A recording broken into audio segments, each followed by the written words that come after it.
Alhamdulillah, kita panjatkan puji syukur kepada Allah Subhanahu wa taala, zat yang telah memberikan kepada kita semua limpahan nikmat dan karunia-Nya, wabil khusus nikmatul iman wa nikmatul Islam, nikmat kesehatan dan kesempatan, sehingga dengan izin Allah Subhanahu wa taala kita bisa berkumpul di salah satu rumah dari rumahnya dalam rangka bertafaqquh fid din, mempelajari ilmu agama Allah Subhanahu wa taala. Semoga apa yang kita lakukan ini adalah dicatat sebagai amal saleh yang akan memperberat timbangan kebaikan kita kelak di hari kiamat. Allahumma amin. Salawat serta salam kita haturkan kepada Nabi kita Muhammad sallallahu alaihi wasallam, kepada keluarganya, kepada para sahabatnya, dan yang setia meniti di atas sunnahnya hingga hari kiamat kelak. Allahumma amin. Kaum muslimin wal muslimat yang mudah-mudahan dirahmati Allah Subhanahu wa taala, kembali kita melanjutkan pembahasan kitab Ithaful Qari bi Syarhis Sunnah lil Imam Al-Barbahari rahimahullahu taala. Kitabnya Syarhus Sunnah punya Imam Barbahari yang wafat 329 Hijriah. Kemudian kita menggunakan syarahnya, yaitu syarah Syekh Shalih Fauzan yang berjudul Ithaf Al-Qari bi ta'liq ala Syarhis Sunnah lil Imam Al-Barbahari rahimahullahu taala. Pembahasan kita kali ini masih berkaitan sebenarnya dengan pembahasan sebelumnya, yaitu tentang masalah bahaya laten bid'ah yang kebanyakan kaum muslimin masih sedikit atau alergi mendengar kalimat bid'ah itu sendiri. Padahal yang pertama kali menyebutkan kalimat ini adalah suri toladan kita, Nabi kita Muhammad sallallahu alaihi wasallam. Banyak sekali hadis-hadisnya yang menyebutkan masalah ini. Tapi sebagian kaum muslimin wabil khusus yang belum memahami hakikat ini alergi untuk mendengar kalimat bid'ah. Bahkan pernah ada salah satu penceramah mengatakan di salah satu masjidnya, sebelum memulai pengajian didatangi oleh pihak DKM karena pengajiannya bahasa kitanya masih numpang, jadi masjidnya belum mengenal sunnah secara 100%. Akhirnya dibilangin, Ustaz, kalau ngisi di sini tolong rubah kalimat bid'ah, jangan menggunakan kalimat bid'ah. Kita nggak mau persatuan umat tercerai-berai, berantakan gara-gara kalimat bid'ah. Ngomong aja tidak sunnah, luar biasa ngajarin, masya Allah. Padahal yang pertama kali mengatakan bid'ah siapa? Rasulullah Sallallahu Alaihi Wasallam. Apakah kita katakan Nabi mencerai-beraikan umat? Nabi menginginkan umat ini tidak bersatu? La, kullu bid'atin dhalalah. Yang mengatakannya adalah Nabi Sallallahu Alaihi Wasallam. Taib, ikhwani fiddin, azani Allah iyakum. Kita sebutkan redaksi dari perkataan Al-Imam Al-Barbahari rahimahullah ta'ala. Kata beliau, wahzar sigara al-muhdatsati minal umur. Jauhilah setiap perkara bid'ah, perkara baru dalam agama, sekecil apapun, sekecil apapun. Kenapa? Fa inna sigharal bid'ai ta'udu hatta tasira qibara.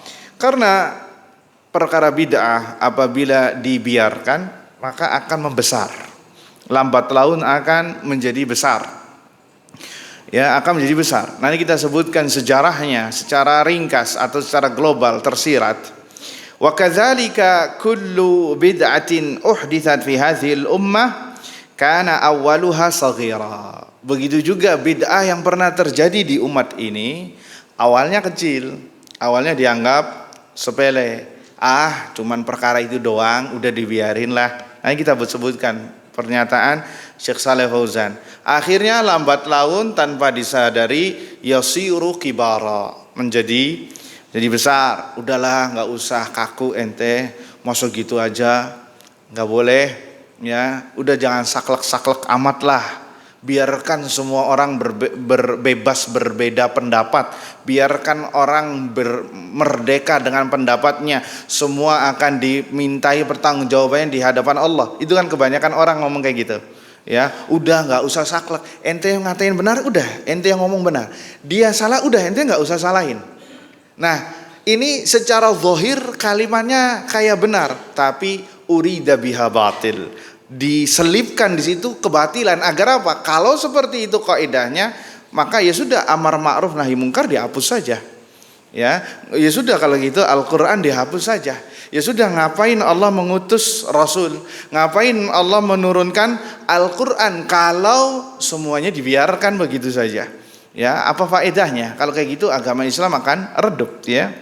Kita ulangi. Wa kadzalika kullu bid'atin uhditsat fi hadhil ummah kana awwaluha saghira.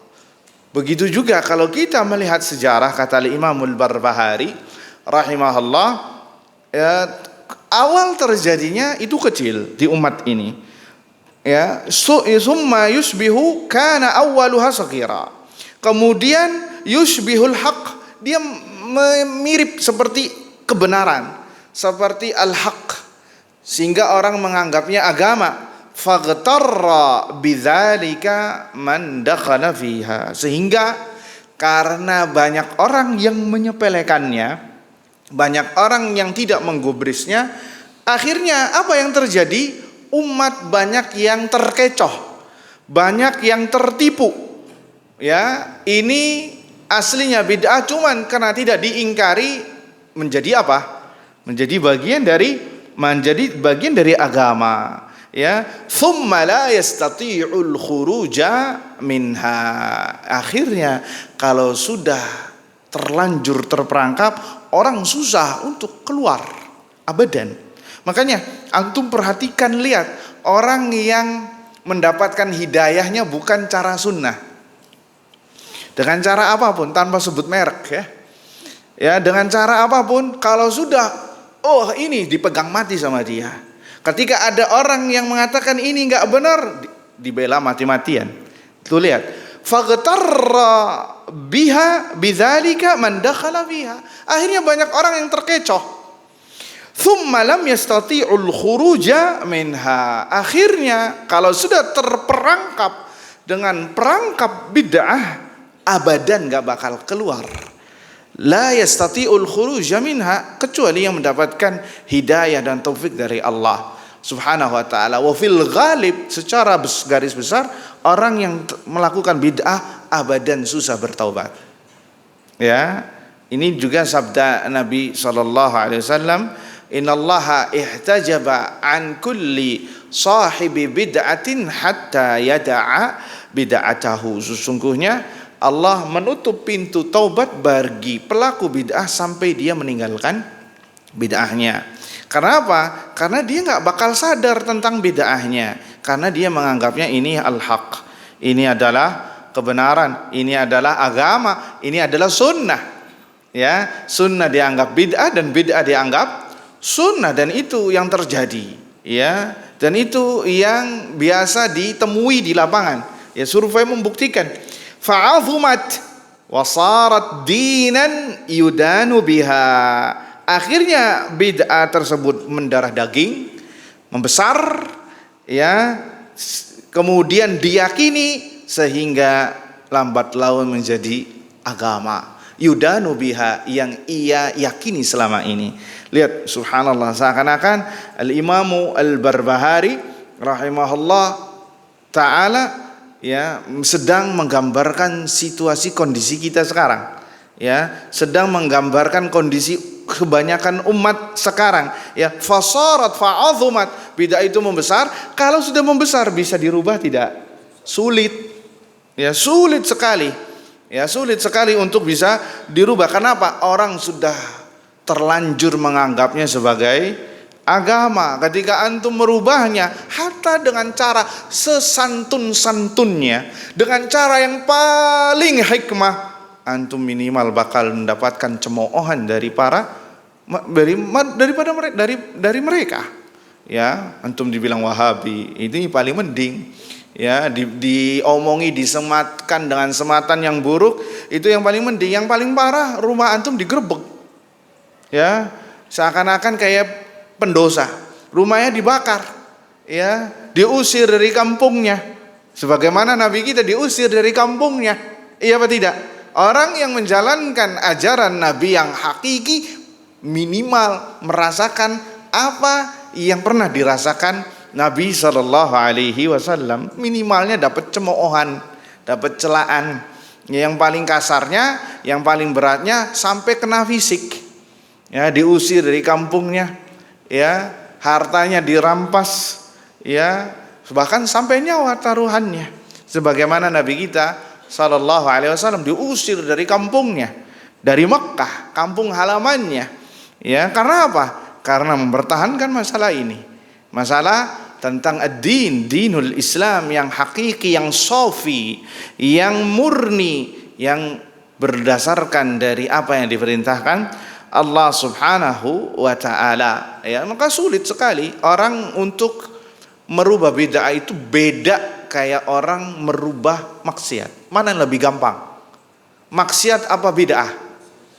Maksiat. Kenapa antum merubah maksiat lebih mudah ketimbang bid'ah? Mumtaz. Karena tatkala antum menasihati orang yang bermaksiat, dia sadar dia ini sedang bermaksiat, salah. Ya, antum menasihati orang yang minum khamar, tentunya sekali lagi setelah sadar, ya. Kalau belum sadar antum yang dinasihati. Ya. Ya akhi, ittaqillah, bertakwalah kepada Allah. Sebutkan dalil-dalil ancaman orang yang meminum khamar. Barang siapa yang minum khamar di dunia tidak akan minum khamar di jannah, misal. Ya. Kelak semuanya akan dimintai pertanggungjawabannya di hadapan Allah. Kelak dia mungkin minimal kalau dia masih punya iman, masih punya hatinya masih sedikit ada keislaman, keimanannya, bilang jazakallah khair, terima kasih banyak atas nasihatnya, doakan saya biar bisa bertaubat. Paling seperti itu, ya, paling minimalnya. Tapi kalau antum ngomong sama yang melakukan bid'ah, nggak terima. Kenapa? Karena dia sudah terlanjur menjadikannya ini bagian dari agama. Antum yang mendapatkan bukan terima kasih, bahkan antum yang mendapatkan cemoohan dan lain sebagainya. Ya, itulah resiko terbesar untuk memurnikan Islam ini, ya. Kalau semua orang berbicara masalah maksiat, masalah adab, masalah akhlak, ya, oh kata orang ini masya Allah adem nih ceramahnya, enak, menyejukkan. Coba antum ngomong masalah, jangan ngomong bid'ah aja, ya, nyerempet dikit aja, udah kupingnya udah mulai kepanasan tuh orang, yang nggak kuat. Ini ustadznya kaku nih, saklek, ini nggak bener nih. Aliran keras nih.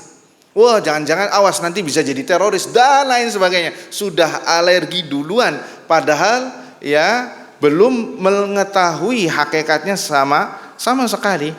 Ya, fakhalafa as-sirata al-mustaqim fakharaja minal Islam. Akhirnya bid'ah kalau dibiarkan maka lambat laun pelakunya sedikit demi sedikit menyimpang jauh dari kebenaran, bahkan bisa jadi akan mengeluarkan dia dari Islam.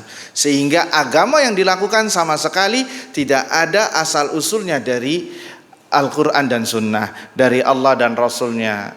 Ya, bahaya kalau kayak gini. Lambat laun bisa murtad, keluar dari agama Islam. Ya, kalau sholat, misalkan sebagai contoh sholat, dia sholatnya tidak benar, ya ini musibah besar. Kenapa? Karena dia sholatnya banyak melakukan hal-hal yang di luar apa yang dibahas oleh Al-Quran dan Sunnah Nabi Sallallahu Alaihi Wasallam, sehingga tidak ada dari agama dia kecuali isinya adalah khurafat, isinya adalah bid'ah, isinya adalah kesyirikan, dan itu akan menjadikan dia keluar dari agama Islam lambat launnya. Walaupun tidak semua, karena nanti kita akan bahas ya sedikit.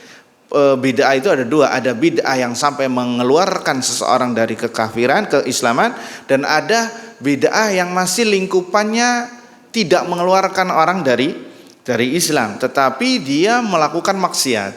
Bid'ah itu sama dengan maksiat. Makanya ini yang lebih dicintai oleh iblis ketimbang pelaku maksiat.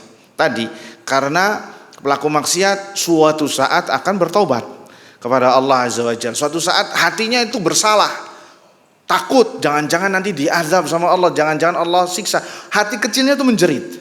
Tapi orang yang pelaku bid'ah, dia melakukan bid'ah, dia menangis, hatinya merasa nyaman, tergiur, ya, terkecoh, sehingga susah sekali untuk bertaubat kepada Allah Subhanahu wa taala.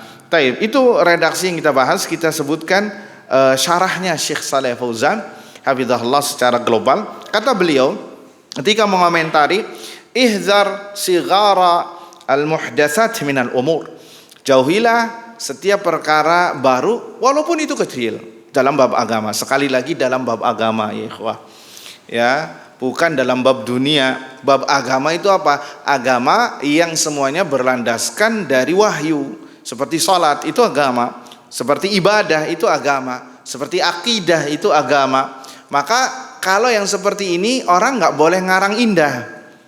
Ya, patokannya agama itu seseorang nggak boleh menerka-nerka dalam bab akidah, dalam bab ibadah, ya, sebagai contoh barometernya. Maka yang seperti ini harus berpatokan dengan dalil.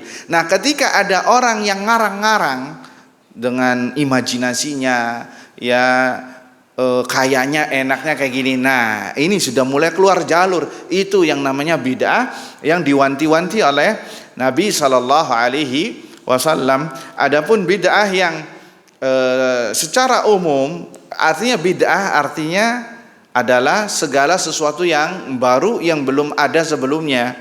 Itu secara bahasa. Ya, secara bahasa. Ini mikrofon, ini bid'ah secara bahasa. Iya apa tidak?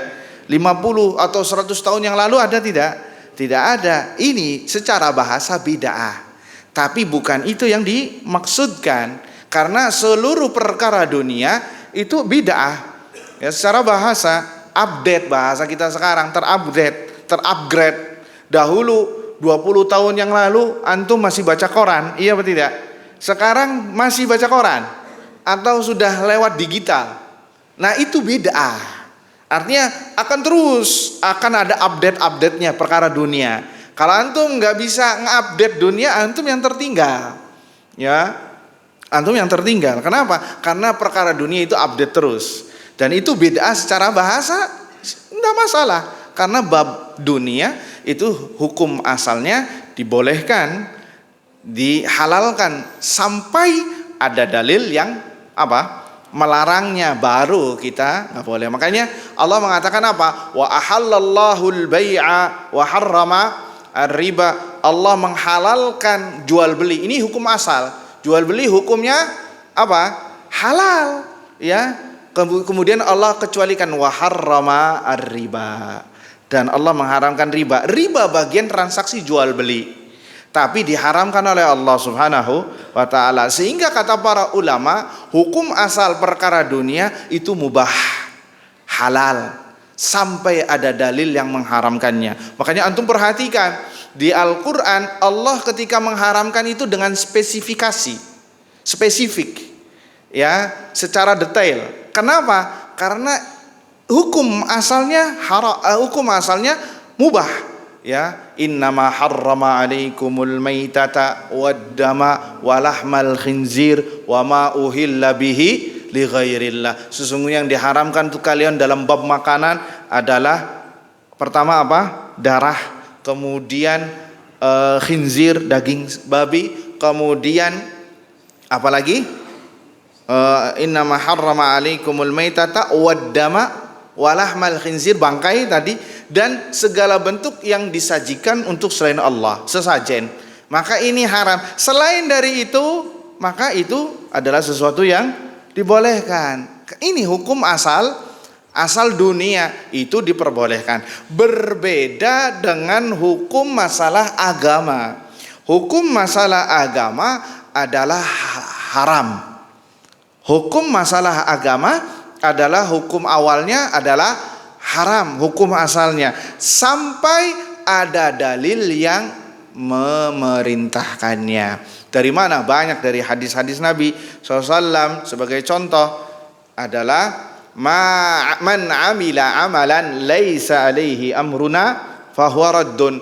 Barang siapa yang beramal yang tidak ada contohnya dari kami, tidak ada dalilnya dari kami, tuh lihat, maka dia tertolak. Berarti hukum asalnya sholat itu haram.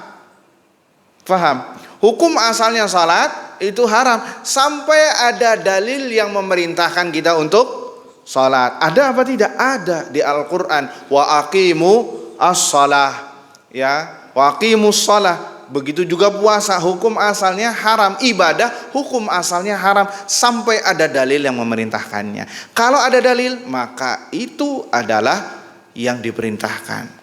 Ketika ada orang yang ngarang indah, ya, yang berimajinasi masalah ibadah, maka dia sudah offset dari jalur tadi, sudah bablas dari jalurnya. Nah, ini yang dimaksudkan bid'ah dalam agama.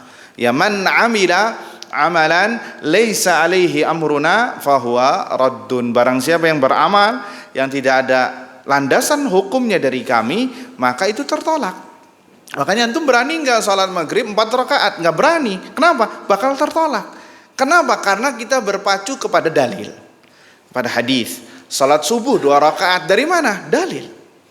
Ya, wudu kok kenapa muka dulu, kemudian tangan, kemudian kaki? Kenapa enggak kaki dulu? Kan kaki tempat yang paling kotor. Berpacu dengan dalil, berlandaskan dengan dalil. Kita enggak bisa ngarang indah, enggak bisa berimajinasi, enggak bisa berinovasi, enggak bisa berkreasi.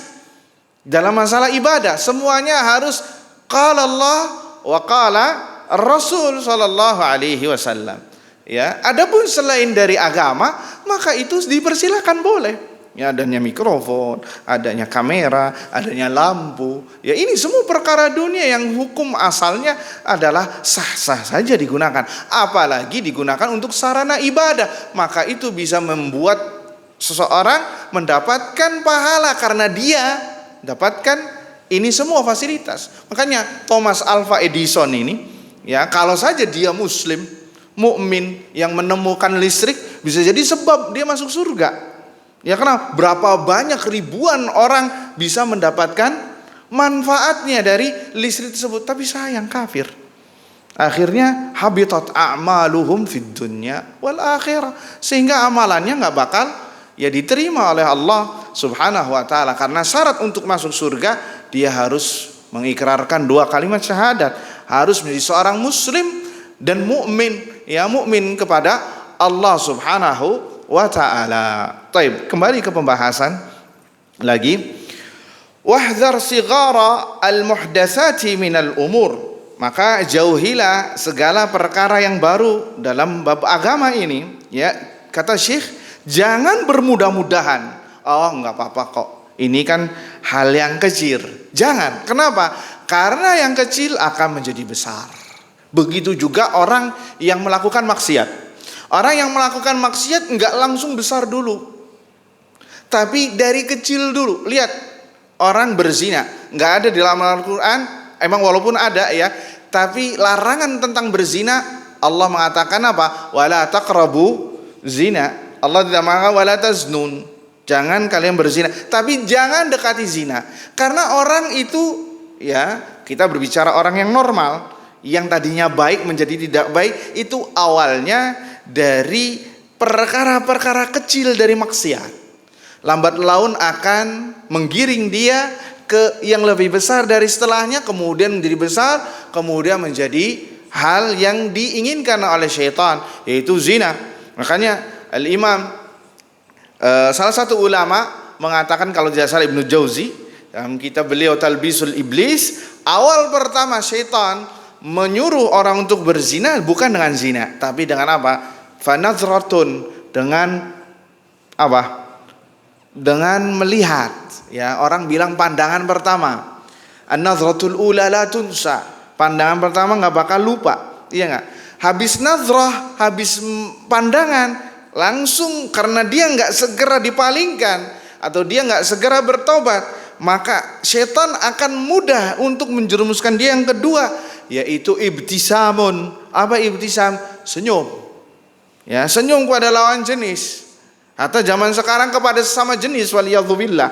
Ya, zaman sekarang lebih parah lagi ya. Dulu cuma hanya ke lawan jenis. Sekarang kalau ada laki-laki senyum kepada antum juga hati-hati, ya, bahaya. Ya, nazratun wa ibtisamun, senyum. Kemudian yang ketiga apa? Yang ketiga fa kalamun. Mulai berbincang, ngobrol, siapa namanya, di mana rumahnya, ujung-ujungnya berapa nomor WhatsApp-nya, berapa apa nama akun medsosnya, IG-nya, Facebook-nya. Nanti dari situ mulai itu perbincangan. Setan sudah mulai menjadi sutradara di situ. Ya, padahal dari awal sudah jadi sutradara. Kemudian wafil akhir faliqaun. Apa liqa? Ketemuan. Ya, kalau bahasa orang sekarang ngedet, kencan. Ya, kencannya di mana? Awal-awalnya di kafe, ya, ketemuan berdua. Wafil akhir check in di hotel. Khalas, la yu'raf. Allah yang tahu. Ya, sutradaranya syaitan ini yang ketiga. Wal iyadzubillah. Lihat, jadi mulai dari yang kecil dulu. Kalau kecil dia meremehkannya, akhirnya besar, menjadi besar. Kalau sudah ke tahap seperti itu, maka kebanyakan orang sudah nggak bisa lagi balik ke belakang atau balik ke tempat yang semula, kecuali orang yang mendapatkan hidayah dan taufik dari Allah Subhanahu wa taala. Kalau maksiat saja demikian, bagaimana lagi perkara bid'ah yang orang kebanyakannya terkecoh, tidak menganggapnya ini bid'ah, karena bid'ah sama dengan maksiat. Bid'ah sama dengan maksiat. Orang yang melakukan bid'ah akan mendekatkan diri kepada Allah atau menjauhkan dirinya kepada Allah dari Allah? Menjauhkan dirinya kepada Allah, tapi nggak sadar. Makanya ketika antum memulai protes atau mengingkarinya, mengamuk dia. Kenapa? Karena ini adalah bagian dari agama. Dalam Al-Quran surah Al-Kahfi ayat-ayat akhir, Kul hal nunabbi'ukum bil akhsarina a'mala alladzina dhalla sa'yuhum fil hayatid dunya wa hum yahsabuna annahum yuhsinuna sun'a. Maukah ku kabarkan kepada kalian siapakah orang yang terburuk, yang kul hal nunabbi'ukum bil akhsarina a'mala, orang yang paling merugi dengan amalannya. Apa kata Allah? Alladzina dhalla sa'yuhum fil hayatid dunya, mereka yang tergelincir, yang menyimpang, ya, yang jauh dari kebenaran, ya, perbuatan mereka fil hayatid dunya, di kehidupan dunia, wahum yahsabuna annahum yuhsinuna sun'a, dan mereka mengira bahwasannya mereka ini sedang berbuat yang sebaik-baiknya. Nah, ini kata para ulama, di samping ini sifat orang kafir, maka ini juga berlaku bagi mereka yang melenceng dari kebenaran, wabil khusus ahlu bid'ah, yang menganggapnya ini adalah sunnah, dan sunnah ia anggap bid'ah. Dan sekarang survei membuktikan, antum mengatakan kepada orang, ya, kepada kaum muslimin, ini sunnahnya nggak terima. Enggak, saya kayak gini aja. Ini yang diajarkan oleh nenek moyang saya, yang diajarkan oleh bapak saya, oleh ustadz saya, oleh kiai saya ini. Hatta hadis ditolak mentah-mentah. Hatta hadisnya di Sahih Bukhari, Sahih Muslim lah. Apa kata gurunya? Apa kata kiainya? Sami'na wa ata'na. Ya, tetapi ya, kalau datang dalil dari Al-Quran dan Sunnah diterima, nggak diterima. Tetap mengambil perkataan siapa? Gurunya, kiainya. Sama seperti orang kafir Quraisy, ma sami'na bihadza min abainal awwalin. Kami tidak pernah mendengar ini dari nenek moyang kami yang terdahulu. Ya, sama orang kafir Quraisy menganggap ajarannya Nabi ajaran yang menyimpang, ajaran bid'ah, keluar dari ajaran nenek moyang, sehingga yang hak dibilang batil, yang batil dibilang hak. Hatta antum omongkan ini loh dalilnya dari Al-Quran, lah itu Al-Qurannya ente Al-Quran Wahabi, ya, dalilnya ente yang dipakai itu aja, Enggak, kita sih pakai ini. Islam itu rahmatan lil alamin, ya, memberikan toleransi kepada perbedaan. Nah itu lihat sampai melebar kemana-mana. Padahal dalam masalah usul semua dari generasi pertama sampai generasi terakhir yang sahih itu semuanya satu. Ya, adapun dalam masalah fikih mungkin bisa ada perbedaan pendapat karena mungkin dari segi pemahaman dalilnya, dan itu masalah furu'. Tetapi dalam masalah usul maka para ulama dari zaman terdahulu, zaman sahabat, tabi'in, tabi'ut tabi'in, mereka semua tegas. Yang bid'ah dikatakan bid'ah, yang sunnah dikatakan sunnah, yang tauhid dikatakan tauhid, yang syirik dikatakan syirik. Lihat bagaimana pengingkaran Abdullah bin Mas'ud radhiyallahu taala anhum kepada mereka yang bertahlil, belum tahlilan loh ya, bertahlil. Ya, mereka bikin halaqah sabbihu mi'ah, ya, bertasbihlah 100 kali. Akhirnya mereka bertasbih 100 kali. Akhirnya kemudian hallilu mi'ah, katakan la ilaha illallah 100 kali. Ini diketahui yang pertama kali oleh Abu Musa al-Asy'ari radhiyallahu taala anhu. Akhirnya dilaporkan, ya, Abu Musa merasa mengingkari, ini enggak benar nih. Akhirnya dilaporkan kepada senior sahabat Nabi SAW, yaitu Abdullah ibn Mas'ud radhiyallahu taala anhu. Akhirnya didatangi oleh Abdullah bin Mas'ud, diingkari. Kenapa? Karena ini tidak sesuai dengan apa yang diajarkan Nabi sallallahu alaihi wasallam. Ya, ma asra'at halakatukum ya ummat Muhammad. Ya, sungguh sangat cepat sekali kebinasaan kalian wahai umat Muhammad. Ini bejananya Nabi belum hilang, belum rusak. Bajunya Nabi belum rusak. Peninggalannya pun masih ada. Kok kenapa ente lebih cepat keluar dari ajaran beliau sallallahu alaihi wasallam? Akhirnya jawabannya mereka mengatakan apa? Ya Aba Abdurrahman, ma aradna illa al-khair. Wahai Abu Abdurrahman, kunyahnya Abdullah bin Mas'ud, ma aradna illa al-khair. Kami tidak menginginkan kecuali kebaikan. Sama enggak hujahnya?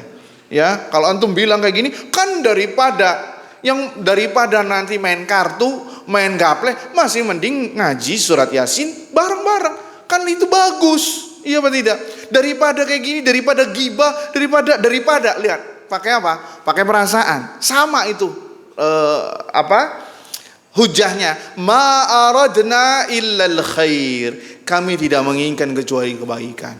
Maka dibantah oleh Abdullah bin Mas'ud radhiyallahu anhu, kam min muridin lil khairi lan yusibah.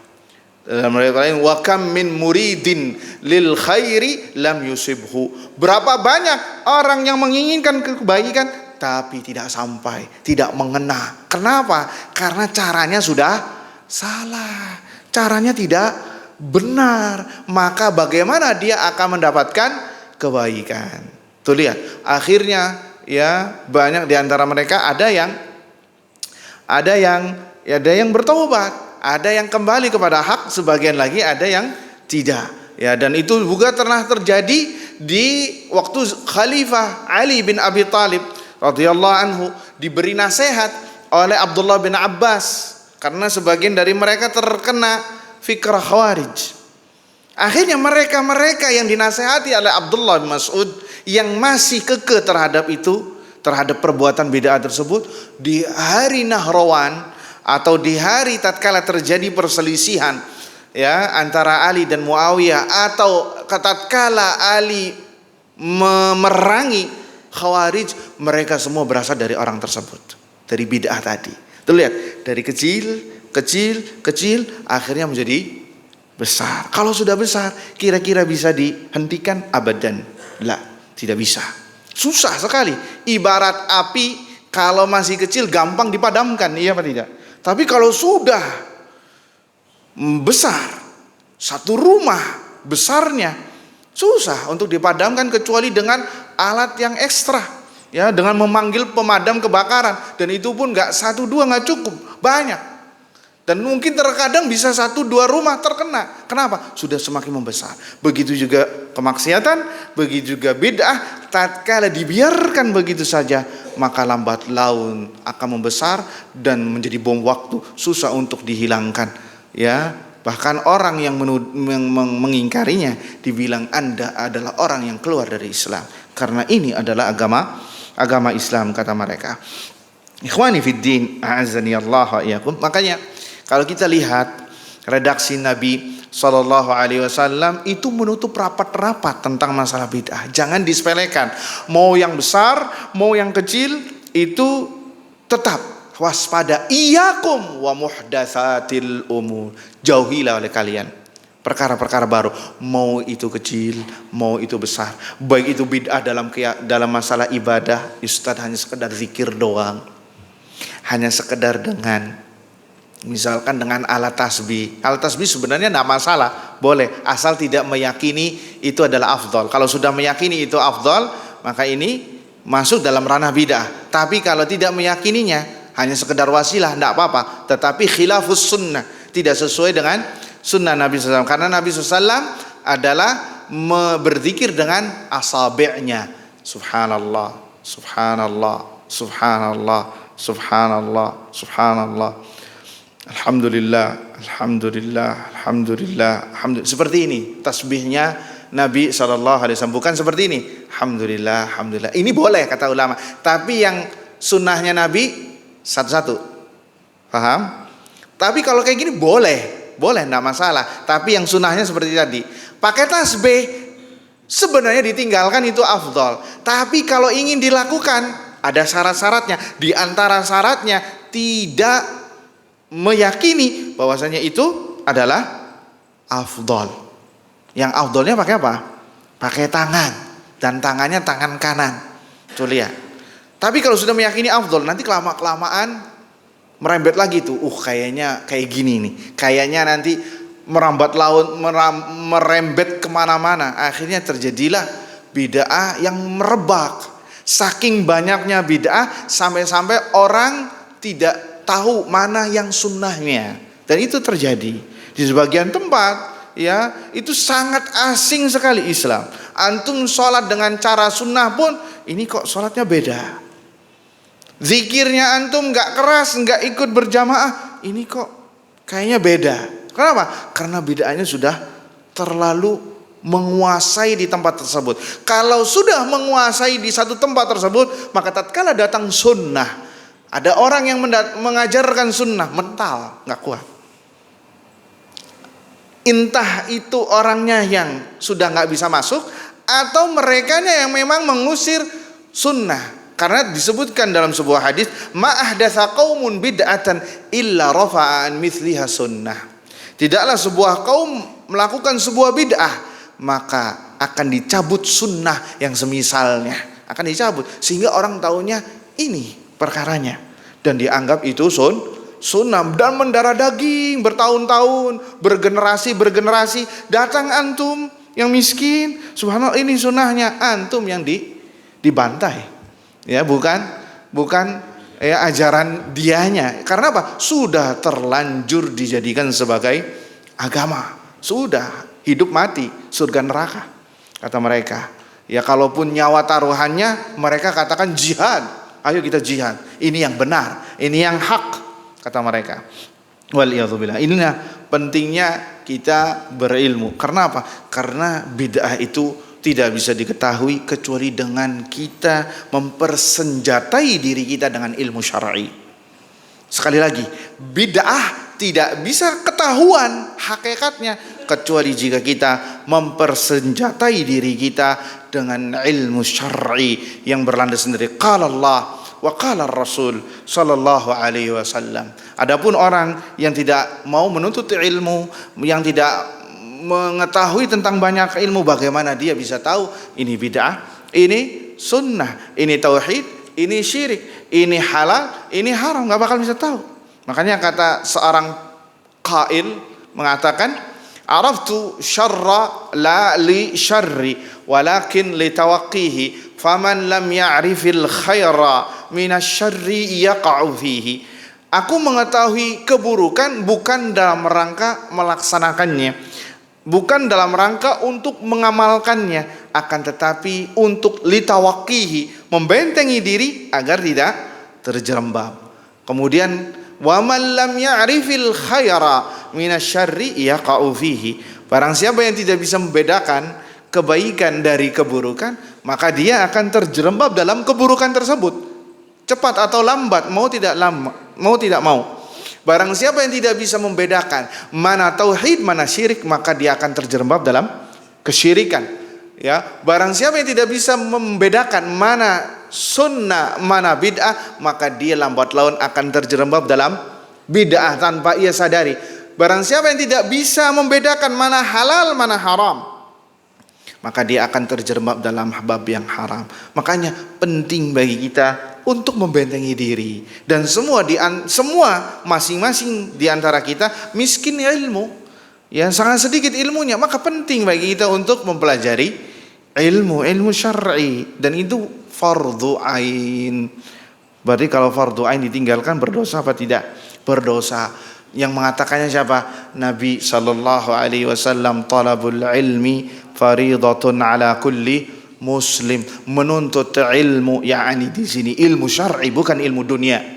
Sekali lagi, ilmu syar'i yang berasaskan dari Al-Quran dan Sunnah, yaitu faridah, sebuah kewajiban ala kulli muslim, bagi setiap muslim, masuk di dalamnya adalah muslimah.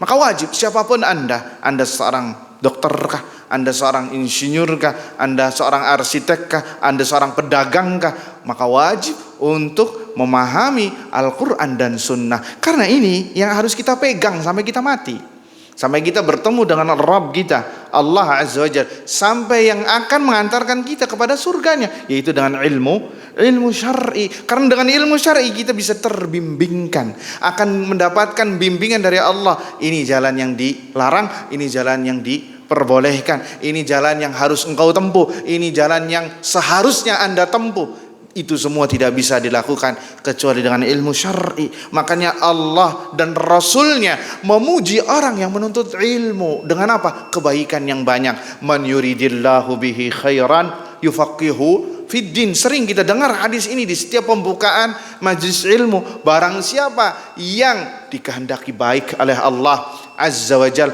maka Allah akan fahamkan urusan agamanya. Lihat, bukan masalah dunia, bukan masalah apapun, tapi masalah agama. Karena dengan agamanya, satu-satunya hanya dengan agama, dia bisa selamat fid dunya wal akhirah. Dia bisa selamat terhindar dari azab Allah dengan agama. Dia bisa selamat dari tipu daya muslihat syaitan dengan ilmu agama. Dia bisa selamat dari makar bid'ah wal khurafat dan kesyirikan, itu semua dengan ilmu agama. Tanpa ilmu agama setelah Allah Azza wa Jalla, seorang tidak bakal bisa tahu mana bid'ah, mana sunnah. Dan kalau kita ambil benang merahnya yang terjadi di umat ini, kenapa banyak sekali merebaknya bid'ah? Karena kejahilan yang merajalela.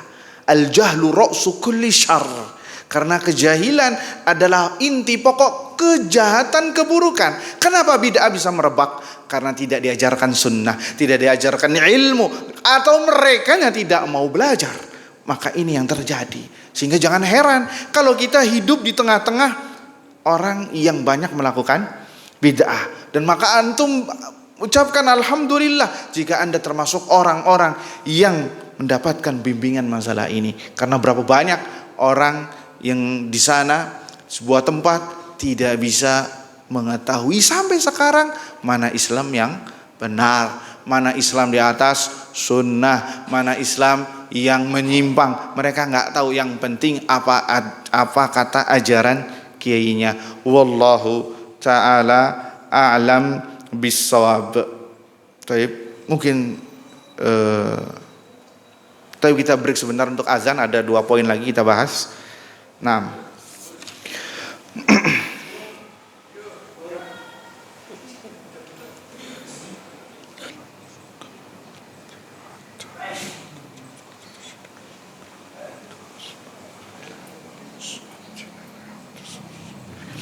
Baik ikhwani wa akhwati fid din, azani Allah wa yakum. Ada 2 poin kita sebutkan secara ringkas. patut untuk kita singgung, walaupun sudah secara global sudah kita singgung, tapi tidak mengapa karena ada faedah yang luar biasa disebutkan di sini. Fa'azumat wa sara dinan yudanu biha. Bid'ah apabila dibiarkan maka akan besar dan akan menjadi agama, dan itu yang terjadi ya, sebagaimana tadi telah kita bahas, ma ahdatsan nasu bid'atan illa rafa'a mithlaha minas sunnah. Tidaklah sebuah kaum melakukan bid'ah maka akan dicabut yang semisalnya dari perkara sunnah, sehingga mereka hanya tahu tentang masalah sunnah. Bukan berarti agama Islam ini akan pudar, tidak. Islam akan terus terjaga dan Islam akan mahfuz bihifdzillah, akan dijaga oleh Allah Subhanahu wa taala. Akan tetapi yang akan kita khawatirkan adalah orang yang memeluk Islam itu tidak ada jaminan kalau Islamnya akan dijaga oleh Allah Subhanahu wa taala. Inna nahnu nazzalna dzikra wa inna lahu lahafizun. Sesungguhnya kamilah yang menurunkan Al-Qur'an, yaitu sumber Islam, dan kamilah yang akan menjaganya. Adapun pemeluknya tidak dijaga oleh Allah secara umum, tidak maksum. Ya, tidak maksum. Maka yang seperti ini kita, saya dan Anda, ini tidak terjaga. Tidak ada jaminan bahwasanya kita bakal matinya muslim, bakal matinya di atas sunnah. Ada jaminan tidak? Nggak ada. Makanya karena tidak ada jaminan, kita diwanti-wanti sama Nabi, iyyakum wa muhdatsatil umur. Jauhilah oleh kalian perkara bid'ah. Bisa jadi antum jadi ahlu bid'ah, kita nggak tahu. Lihat Wasil ibn Atha. Wasil ibn Atha ini muridnya Al-Imam Al-Hasan Al-Basri. Lihat, muridnya Imam Hasan Al-Basri. Tapi jadi apa? Pentolannya Mu'tazilah. Ya, yang mengatakan bahwasanya pelaku dosa besar itu tidak mukmin dan tidak kafir. Akan tetapi ketika mati dia di neraka jahanam. Ini menyelisihi mazhab Ahlus Sunnah wal Jamaah. Karena pelaku dosa besar menurut Ahlus Sunnah kafir tidak. Ada pezina muslim, ya dia muslim kemudian zina, apakah kita katakan dia kafir ataukah dia muslim? Muslim atau khilaf ulama ini? Jawabannya muslim, selagi dia tidak menghalalkan zina. Kalau menghalalkan beda lagi, ya ini bisa murtad, ya. Tetapi Wasil ibn Atha ini karena menyelisih gurunya, ya, bahkan mendebat gurunya dan menyendiri, tidak ikut majlis ta'lim dari gurunya Hasan Basri, akhirnya dia disesatkan menjadi pentolan Al-Mu'tazilah, sekte sesat dalam masalah akidah, yang sampai sekarang gaya pola pikirnya masih ada di sebagian kaum muslimin. Tuh lihat, tidak ada jaminan bagi kita untuk meninggal di atas Islam, di atas sunnah, karena kita sekali lagi tidak maksum. Yang maksum siapa? Yang maksum para nabi dan para rasul alaihi salatu wassalam. Adapun selain para nabi dan para rasul tidaklah maksum. Artinya tidak ada jaminan untuk menjaga agar kita bisa sesuai dengan keadaan ini. Makanya penting bagi kita untuk menjaga Islam kita. Hatta kalau kita pun murtad, Allah nggak bakal risau, waliyadzubillah. Jika Anda keluar dari Islam, nggak mau lagi mendedikasikan untuk hidup Anda untuk Islam, Allah tidak butuh terhadap Anda. Allah tidak butuh dengan kita. Karena kita yang butuh terhadap Islam, karena kita butuh kepada Allah. Allah nggak butuh terhadap bantuan kita. Allah sendiri yang mengatakan dalam surat Muhammad ayat 38, wa in tatawallau yastabdil qauman ghairakum thumma la yakunu amsalakum. Apabila kalian berpaling dari jalan Allah, yang tadinya berdakwah jadi nggak mau berdakwah, yang tadinya mendedikasikan untuk Islam dan kaum muslimin, udah deh saya sih ngopi aja di rumah, udah tua, ngapain ngotot-ngotot, ya, buang tenaga. Kata Allah, fa in tawallau, jika mereka berpaling, ya, yastabdil qauman ghairakum, Allah akan ganti dengan kaum selain dari kalian, thumma la yakunu amsalakum, kemudian mereka nggak bakal seperti ente, kata Allah. Ente sudah mulai putus asa, ya sudah, ente duduk, istirih, duduk, udah nggak usah buang tenaga, ana ganti dengan yang lain, kata Allah.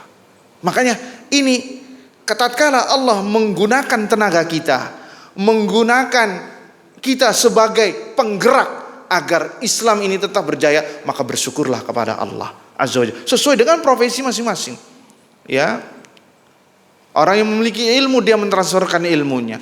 Orang yang memiliki akses agar ilmu ini tercapai, tersebar, maka lakukanlah. Semua orang berbeda-beda. Ada yang mendedikasikan Islam dengan hartanya, dia bangun masjid, dia bangun pesantren, dia bangun fasilitas agar Islam ini tetap berjaya, maka itu jalan dakwah dan jihadnya. Semua masing-masing sesuai profesinya. Ya, maka tatkala Anda digunakan seperti ini, maka teruslah. Jika tidak, Allah akan ganti dengan yang bukan berarti Allah butuh kepada Anda, tapi Anda yang butuh kepada Allah. Bahkan Allah wanti-wanti mengancam kita, hatta jika kalian murtad pun Allah nggak takut. Dalam surah Al-Maidah ayat 54, Allah Azza wa Jalla berfirman, ya ayyuhallazina amanu man yartadda minkum an dinihi fasawfa ya'tillahu biqaum yuhibbuhum wa yuhibbuna azillatin 'alal mu'minin a'izzatin 'alal kafirin yujahiduna fi sabilillah la yakhafuna lawmata laim dzalika fadlullahi yu'tihi man yasha wallahu wasi'un 'alim. Kata Allah, Allah menggertak. Ya, wahai orang yang beriman, lihat, wahai orang yang beriman, ya ayyuhallazina amanu, jika kalian murtad, siapa di antara kalian yang murtad, yang keluar dari agamanya, kata Allah, kami tidak takut. Ya, fasawfa ya'tillahu biqaum, kelak kami akan ganti, akan mendatangkan sebuah kaum, yuhibbuhum wa yuhibbuna, Allah mencintai mereka dan mereka pun mencintai Allah. Keadaannya jauh lebih baik. A'izzatin 'azillatin 'alal mu'minin, mereka merendah hati kepada kaum mukminin, lemah lembut. Dan a'izzatin 'alal kafirin, mereka berwibawa di hadapan orang-orang kafir. Yujahiduna fi sabilillah, mereka berjihad di jalan Allah. Wala yakhafuna lawmata laim, mereka tidak takut dengan gertakan orang.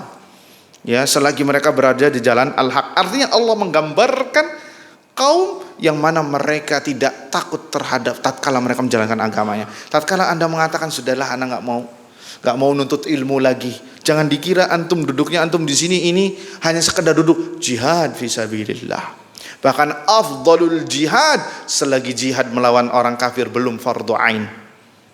Karena tidak semua orang bisa belajar, semua orang bisa ngangkat senjata, tapi tidak semua orang bisa belajar, bisa memahami Al-Quran dan Sunnah. Karena dengan inilah satu-satunya Islam akan terus ada di manusia, dengan dipelajari ilmunya dan diamalkan. Lihat, jangan dikira duduknya kita di sini ini sekedar duduk, lah, ini jalan menuju Allah Subhanahu wa ta'ala. Tatkala antum sudah mulai nggak mau menuntut ilmu lagi, misal ini satu contoh simple, sudah nggak mau lagi mendatangi masjid, sudah nggak mau lagi menuntut ilmu yang dengannya menuntut ilmu seorang bisa masuk surga, maka Allah ganti dengan orang lain, ganti dengan orang yang rajin, ganti orang yang semangat dalam beribadah, dalam menuntut ilmu, ya, dalam mengaplikasikan sunnah. Allah ganti, dan Allah nggak takut dengan apa? Dengan keadaan kita yang mundur ke belakang. Jadi agama Islam jangan khawatir, nggak bakal luntur, mahfuz bihifdzillah, akan dijaga oleh Allah. Tapi yang dikhawatirkan adalah kita, apakah kita bisa istiqomah, konsisten, konsekuen sampai diwafatkan oleh Allah, atau kita malah mundur. Ini yang harus kita takutkan. Makanya Islam menutup rapat-rapat semua pintu yang menganga ke sana, baik dari syirik, baik dari bid'ah, baik dari maksiat, baik dari hal-hal yang menjurus kesyirikan. Sama Islam ditutup rapat-rapat agar kita bisa istiqomah. Dan itu wasiat Allah kepada kita, ya ayyuhalladzina amanu taqullaha haqqa tuqatih. Lihat apa kata Allah, wala tamutunna illa wa antum muslimun, dan janganlah engkau mati, kata Allah, antum nggak boleh meninggal dunia, kata Allah, illa wa antum muslimun, kecuali dalam keadaan berserah diri kepada Allah, menjalankan perintah Allah, sunnah Rasulnya sallallahu alaihi wasallam, menjauhi bid'ah, menjauhi khurafat, syirikan. Maka itu adalah muslim yang hakiki yang Allah wasiat kepada kita.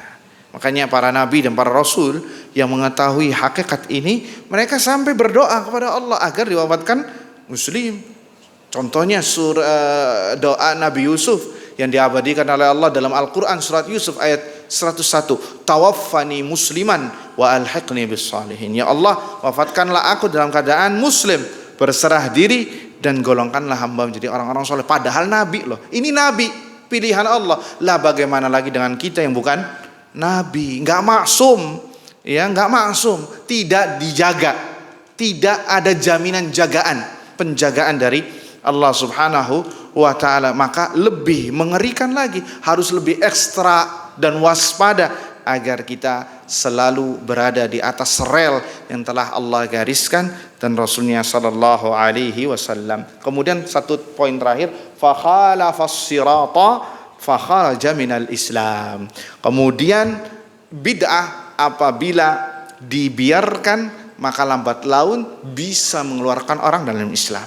Iya, karena tadi bid'ah itu ibarat api, kecil, awalnya kecil kemudian membesar. Kalau sudah besar bisa sampai orang murtad dari agama Islam. Karena bid'ah ada dua, ada bid'ah mukaffirah, ada bid'ah ghairu mukaffirah. Ada bid'ah yang tidak mengkafirkan, masih dalam ranah Islam, pelakunya belum kafir, masih muslim. Ada bid'ah yang sampai ke derajat kekufuran. Dan itu banyak kita dapati di pelajaran akidah. Ya awalnya kecil. Kayak contohnya mereka menganggap bahwasanya Allah itu bukan di langit, tapi di mana-mana, sampai berkeyakinan ada akidah al-hululiyah. Apa akidah hululiyah? Akidah wahdatul wujud. Akidah bahwasanya Allah menitis dengan makhluknya, sehingga apa yang dilihat dari matanya itu adalah Allah. Bahkan waliyadzubillah sampai ada penyair mengatakan kalbun wa khinzirun in huwa illa rabb. Tidaklah itu anjing dan babi kecuali itu adalah Rabb. Waliyadzubillah. Kenapa? Akidah al-hululiyah. Mereka mengatakan bahwasanya Allah itu menitis kepada makhluknya untuk menyebarkan ke muka bumi. Sampai ada, dan itu akidah Hindu dan akidah Buddha, yang mana mereka punya istilah aftar. Tahu aftar? Aftar adalah bahwasanya Rabb Tuhan menitis kepada makhluknya manusia, kemudian untuk menyebarkan kebaikan di muka bumi, dan itu sudah dikartunkan menjadi avatar. Ya waliyadzu billah. Tuh lihat, dari kecil membesar, bahkan bisa irtadda aniddin, keluar dari agama Islam waliyadzu billah. Maka penting sekali bagi kita, saya dan Anda, kami wasiatkan diri saya pribadi dan antum untuk terus mengkaji agama Islam. Sampai kapan? Sampai kita diwafatkan oleh Allah Subhanahu wa Ta'ala. Hatta antum gak jadi ustadz, tapi prosesnya Allah yang menilai, bukan hasilnya. Man salaka tariqan, lihat, barang siapa yang menempuh jalan, lihat, Nabi melihat proses atau melihat hasil. Barang siapa yang menempuh perjalanan untuk menuntut ilmu, Nabi tidak barang siapa yang bisa khutbah, yang bisa ceramah, yang bisa barang siapa yang menuntut ilmu, mau tua mau besar, ya, mau muda mau dewasa mau tua, ya, maka ini yang diproseskan, yang dinilai oleh Allah Subhanahu wa Ta'ala. Jika dia mati, maka fahuwa mata fi sabilillah, mujahid fi sabilillah, maka dia mujahid fi sabilillah. Disebutkan oleh Nabi SAW, man kharaja fi talabil ilmi kana mujahidan hatta yarji'. Barang siapa yang keluar dari rumahnya dalam rangka untuk menuntut ilmu, maka dia mujahid hatta yarji', sampai dia kembali. Jadi antum di sini, kita semua adalah jihad fi sabilillah. Jangan dianggap ini hanya sekedar duduk, hanya sekedar mendengarkan, bahkan semuanya. Al-hitan fil bihar, ikan di lautan, wan namlah fi juhriha, dan semut yang berada di lubang-lubangnya. La yusalluna ala muallimin nasil khair. Mereka mendoakan orang-orang yang mau menuntut ilmu, yang belajar ilmu, yang mengajarkan ilmu syar'i. Wallahu taala a'lam bishawab. Afwan atas kepanjangan waktunya. Semoga bermanfaat. Subhanakallahumma wa bihamdika asyhadu an la ilaha illa anta astaghfiruka wa atubu ilaik. Assalamualaikum warahmatullahi wabarakatuh.